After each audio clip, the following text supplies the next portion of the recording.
State President honors great contributions of President Ho Chi Minh.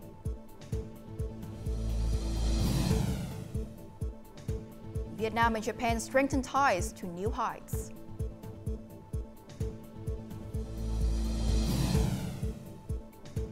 In the world news, North Korea confirms troop deployment to Russia.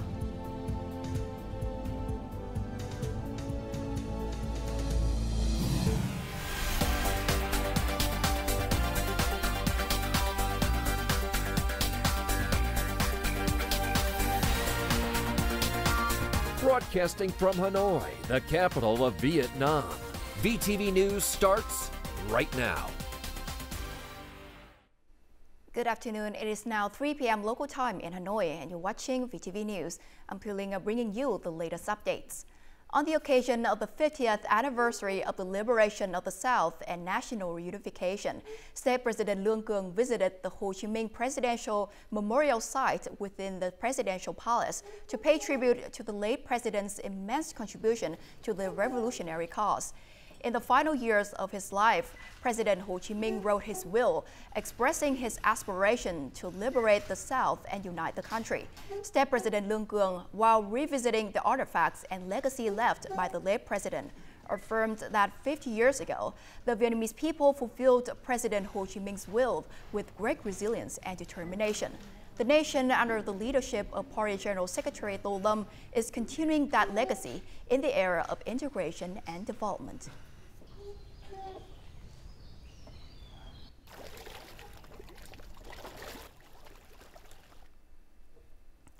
Now, Prime Minister Phie and his spouse hosted an official welcoming ceremony for Japanese Prime Minister Ishiba Shigeru and his spouse on Tuesday morning at the Presidential Palace.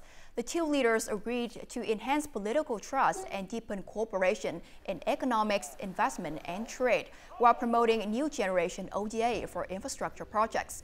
They also established science and technology, innovation, and digital transformation as a new pillar of cooperation. Prime Minister Phie proposed that Japan support 70 Vietnamese enterprises and 5,000 IT engineers to join Japan's information technology supply chain and digital transformation process. Prime Minister Ishiba Shigeru affirmed Japan's continued support for Vietnam's industrialization and modernization goals and pledged to consider expanding markets for Vietnamese key products.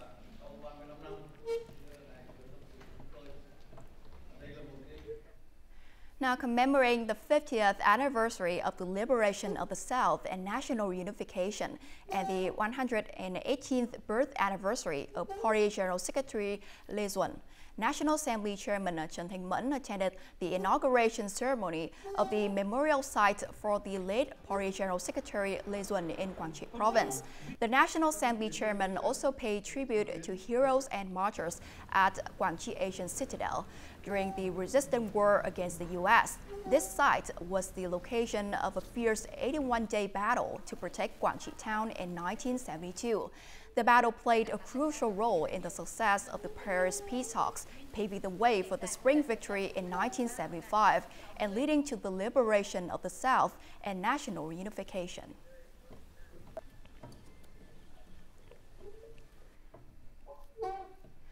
Continuing with stories commemorating the 50th anniversary of the liberation of the South and national unification, a delegation of journalists and former war correspondents from over 40 countries has arrived in Ho Chi Minh City at the invitation of the Ministry of Foreign Affairs and Ho Chi Minh City People's Committee. Over the past 50 years, reporting from Vietnam posed unique challenges for many international journalists, but it was here that many found their calling as war correspondents, producing iconic works that would define their careers. Richard Paverman, 30, arrived in Ho Chi Minh City in 1960s as a reporter for ABC Australia. Now 80, this is his fourth visit to Vietnam since 1975. In April 1975, and to be honest, it was so good to see peace come to Vietnam. I think most of the journalists who covered the war here, even though they were covering it from the American or the Australian or the British side, really didn't think that the war should have been fought. The beautiful thing about it is to come back and see how prosperous and happy people are and what peace has brought after 50 years. It's a long time ago, and Vietnam's come a long way in 50 years. And so 50 years later, it still is the biggest story that I've ever covered.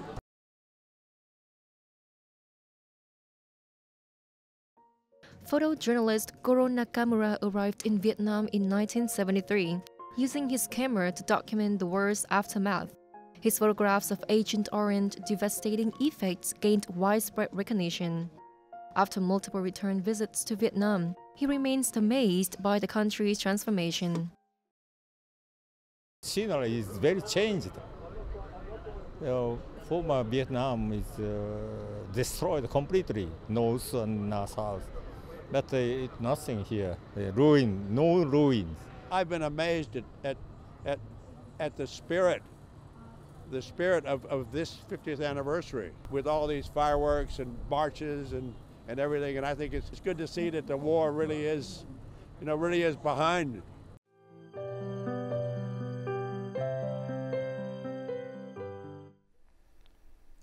More than 5 decades have passed since the resistant war against the U.S., giving time for physical wounds to heal.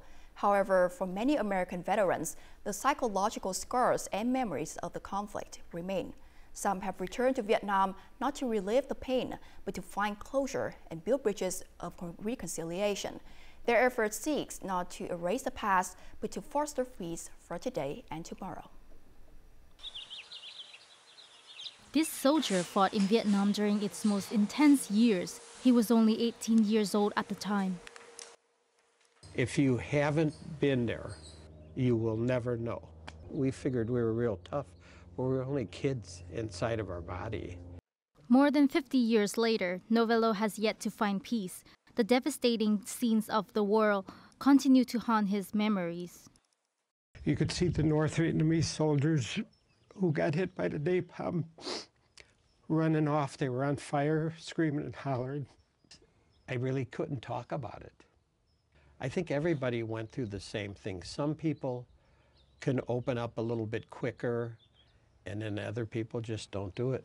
And I feel I don't want to take it to my grave. So right after the war, Americans didn't want to talk about the war. We went into a collective amnesia. But over a period of time, perceptions of the war, the conflict have all changed because we're learning more and more about how decisions were made and what happened. And of course, everything has changed now. We've gone from being foes to being friends. 50 years have passed and the guns have fallen silent in Vietnam. Yet for many American veterans, an internal battle still rages. They continue searching for ways to heal from the haunting scar of war.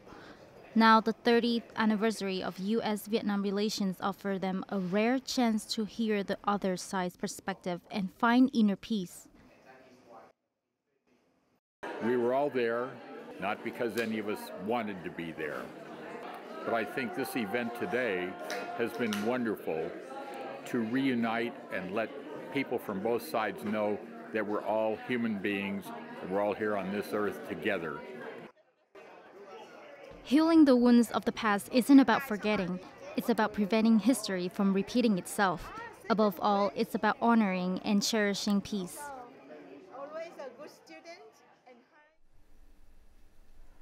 Vietnam's historic victory on April 30th, 1975 was a moment of pride not only for the Vietnamese people, but also for former Soviet military experts, for whom these days hold special meaning.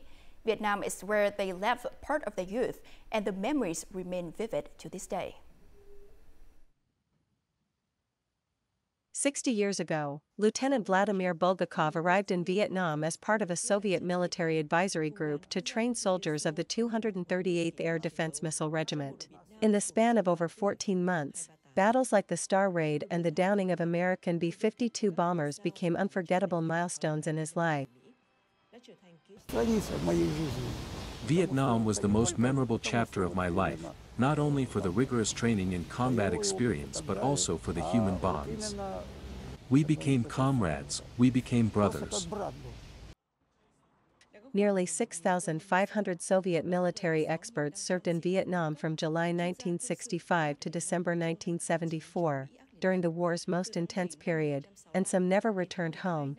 Decades later, veterans still gather for emotional reunions, sharing memories of Vietnam and their spirited youth. We stood shoulder to shoulder, but it was the Vietnamese people who won the victory through their unity and resilience. Vietnamese comrades once told me, "You taught us how to fight, and we will teach you how to win.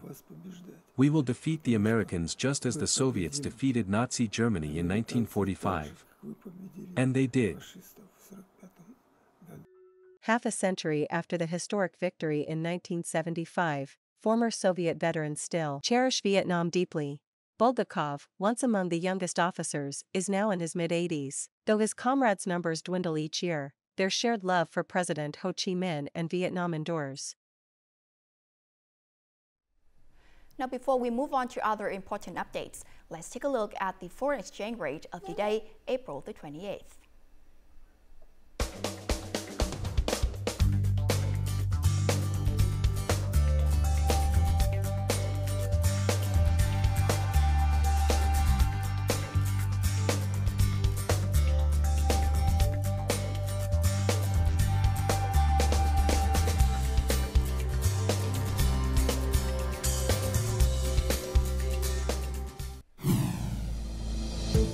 Up next, North-South Expressway through Hà Tĩnh officially opens for public use. And Hanoi beautifies cityscape ahead of the 50th National Reunification Anniversary. Welcome back to VTV News. Now today, April the 28th, the North-South Expressway project will officially begin operations.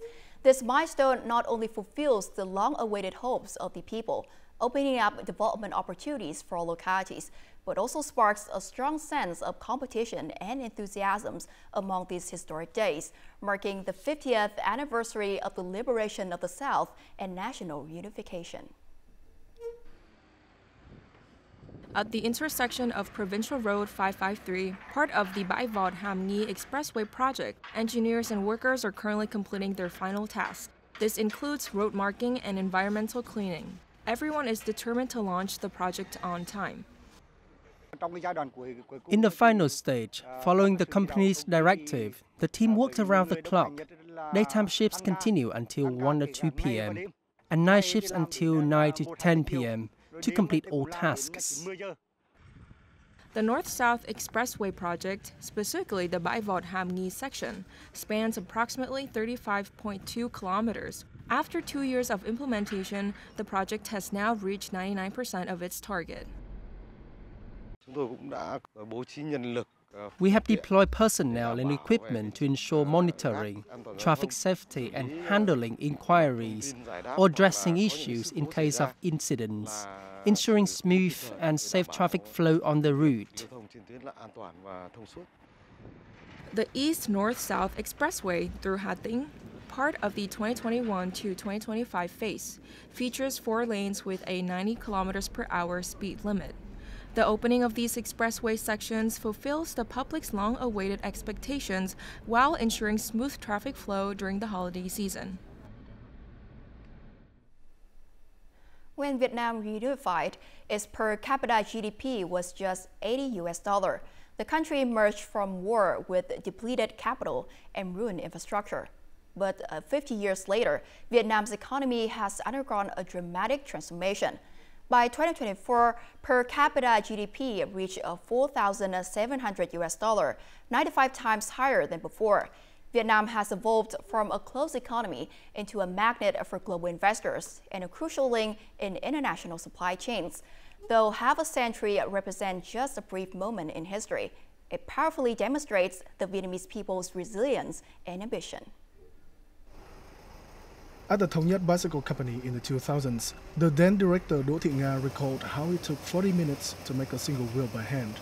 Today, the clanging of hammers has been replaced by automated systems that complete the same task in just over 40 seconds. This is a big step forward for the bicycle manufacturing industry specifically, and for the country's overall push toward modern technology. The push to diversify ownership models has empowered the non-state sector to become a major driver of growth. The private sector alone contributes over 51% of GDP and employs more than 40 million people. Alongside state and FDI enterprises, private firms are developing in a more strategic and selective manner. From better infrastructure to attractive incentive policies for investors, Vietnam has made an impressive progress in the high-tech sector and shows a lot of promises for the future. From sudden economic shifts to nationwide growth, the party's consistent strategic direction has been crucial. Now, Party General Secretary Tô Lâm has set out a new vision for Vietnam's development, one of national advancement and transformation. As the party chief has emphasized, we need to create a business environment that supports competitiveness on a national level. That's the only way we can bring in the kind of large-scale investment that's really needed. Vietnam is entering a new phase of growth, and I believe this is a crucial time for the country to rise and truly take off. With 50 years of reform and international integration behind it, Vietnam now stands at a pivotal point. The goal of reaching $5,000 per capita income this year reflects a confident, dynamic, and forward-looking Vietnam. The road ahead is challenging, but with political will and collective efforts, Vietnam is advancing steadily toward becoming a developed nation with global standing and distinct identity. Now, with nearly 2 billion global consumers, the halal food market represents a promising business segment. It offers vibrant opportunities for businesses, particularly in agriculture. As global trade barriers rise, Vietnamese agricultural exporters are finding that adapting their market strategies toward halal markets offers a vital path to maintain their international reach. After adding new production processes to meet halal standards, this company saw a 200% increase in sales in the halal market. Despite overall market challenges, the company expects factory-wide growth to reach 30% this year and is accelerating efforts to turn the halal niche into a primary market. The ingredients are strictly controlled, especially substances prohibited under halal standards. Our personnel must undergo training in halal product manufacturing processes. Amid the urgent need to diversify markets, businesses are targeting the halal market. However, to transform agricultural products such as rice, coffee, pepper, and tropical fruits into products that meet halal consumer demands, companies must focus on deep processing and obtain halal certification. We are importing more high-tech machinery to ensure flawless, food-safe products, aiming to reach new markets and overcome current difficulties. Our strength lies in strong processing technologies. If applicable, we can successfully penetrate and win in this market. Vietnamese agricultural products currently meet approximately $10 billion of the halal market demand. To transform the country's raw materials into viable halal products, businesses need to strengthen their understanding of halal standards and adjust their marketing and product strategies accordingly. On to other related news. According to the Global Islamic Economy Report, spending on halal products and services is expected to reach nearly $1.7 trillion this year. Vietnam has an opportunity to tap into this promising market through systematic and effective market entry. Currently, halal-certified products made up 50% of Vietnam's rice exports to the Middle East and Africa. In these regions, halal-certified seafood, agricultural products, and processed foods comprise about 30 to 35% of Vietnam's total food export value. While approximately 1,000 Vietnamese enterprises hold halal certification, none rank among the top 30 global halal food suppliers. To establish a strong presence in this market, Vietnam must compete effectively with other established suppliers. Like the rest of the country, Hanoi is donning a vibrant new look as it prepares to commemorate the 50th anniversary of the liberation of the South and national unification. Environmental cleanup and landscaping efforts are underway across the city, from major streets to residential areas and narrow alleys. The meticulous attention to sweeping, pruning, and maintaining flower beds demonstrates not only a commitment to beautifying the capital, but also reflects a deep sense of pride and gratitude for Vietnam's historic achievements. Sanitation teams are working from dawn to dusk to maintain cleanliness throughout the holiday period. The resulting tidy streets, lush greenery, and well-maintained public spaces present Hanoi as a welcoming destination for both residents and visitors during this national celebration. During the peak holiday period of April the 30th and May 1st, passenger traffic at the international airport is projected to average around 122,000 passengers per day, a 9% increase compared to the current traffic levels. Tân Sơn Nhất Airport has also arranged free shuttle buses to transport passengers between terminals, with a frequency of 15 to 20 minutes per trip. To assist passengers, the airport has provided free drinking water at Terminal 3. Volunteer teams will also be ready for support during peak hours from 5 a.m. to 9 a.m. All service providers must maintain high standards of service quality and food safety.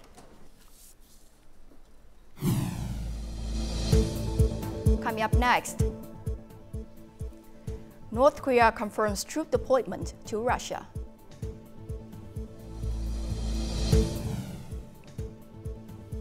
And Israel strike Hezbollah target in Lebanon.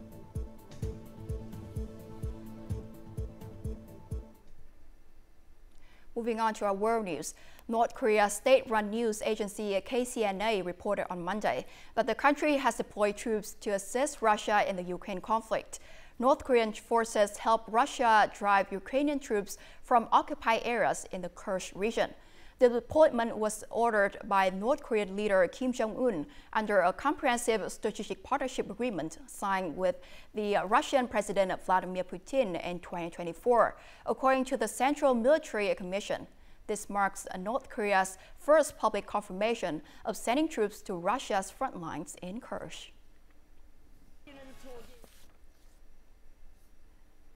The Israeli military has struck a building in southern Beirut, Lebanon, believed to have been used for storing Hezbollah's precision missiles. Explosions and thick plumes of smoke were seen following the Israeli airstrike on April the 27th.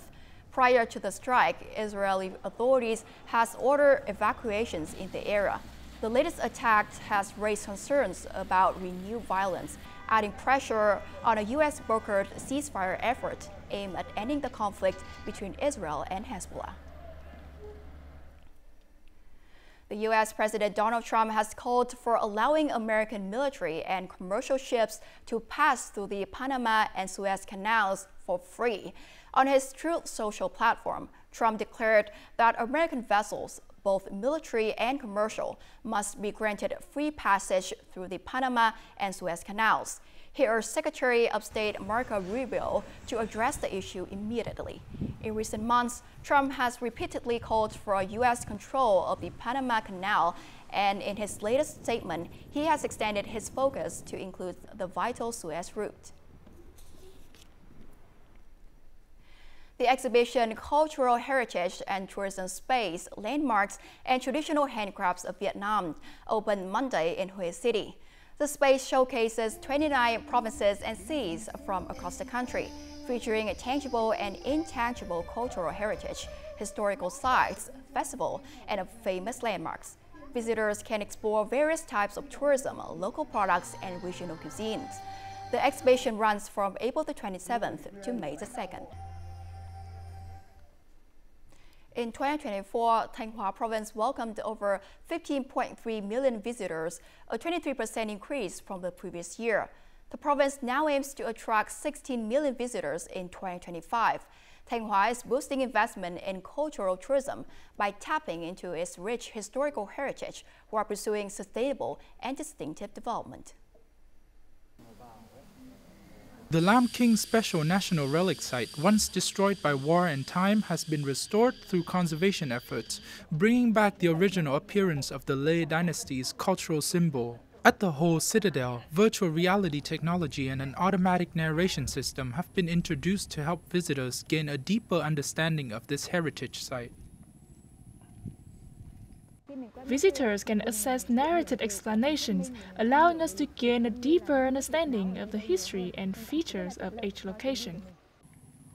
The Am Tien Spiritual Tourism and Historical Relic Complex, covering an area of nearly 350 hectares, will receive a $1.35 billion investment. Inspired by Lady Chiao's revolution from 17 centuries ago, the complex will include a service area, cable car system, and a 168-meter-tall Buddha statue. We recognize that spiritual tourism is one of the key strengths of Tanga Province. We wish to contribute to the beautifying the land and promoting tourism, not only for the province, but for Vietnam as a whole. We have high hopes that once the Am Tien complex is completed, it will attract more visitors, especially international tourists. Thanh Hoa's tourism will be elevated to a new level, showcasing a fresh image not just for one season, but throughout the whole year. Heritage tourism is Thanh Hoa's strategic focus, with plans to revitalize over 1,500 historical sites and develop year-round tourism attraction. The province aims to attract 16 million visitors this year, targeting a total revenue of $1.75 billion. And as usual, we'll move on to the weather forecast.